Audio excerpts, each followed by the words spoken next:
Hello friends, இன்றைக்கி நம்ம பார்க்க போகிறது என்னென்னா கோலியஸ் அம்போனிகஸ் அப்படிங்கிற ஒரு பிளான்ட்டை பற்றி தான் பார்க்க போகிறோம்.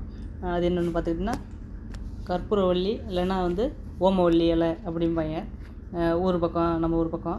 அதில் ரெண்டு டைப் இருக்குது. அதில் பார்த்திங்கன்னா நிறைய டைப் இருக்குது. அதில் 2 டைப்பு நமக்கு தெரியும். அது ஒன்று வேரிகேட்டட் டைப்பு, அதான் இப்போ நம்ம பார்க்குறது. இதை பார்த்திங்கன்னா இலையை சுற்றி அந்த ஒயிட் கலரில் லேயர் இருக்கும். இது பார்த்திங்கன்னா வெரிகேட்டட் டைப்பு. இதில் நிறையா இருக்குது. அதாவது தனியாக கோவா, வெரிகேட்டட் கூகும்பர், இது மாதிரி நிறையா பிளான்ட் இருக்குது. அதில் இது ஒன்று.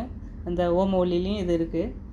இது நார்மல் டைப்பு சைடில் உள்ளது. இது வெரிகேட்டட் டைப்பு. 2 டைப்பு தெரியுதா?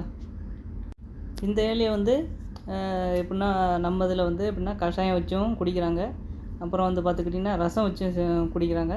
இது சளிக்கு சிறந்த நிவாரணி. அதே மாதிரி இந்த கறி மாமிசம் சாப்பிட்டோம்னா அந்த வாசனையை மறைக்கிறதுக்கும் இது பயன்படுது. அதே மாதிரி பார்த்திங்கன்னா தென்னிந்தியாவில் வட மாநிலம் இது எப்படி சொல்கிறதுனா கர்நாடகா மாநிலம் இந்த மாதிரி இடத்துல இந்த இலையை பக்கோடா செஞ்சும் சாப்பிட்றாங்க. இந்த இலை தடிமனாக இருக்கும்.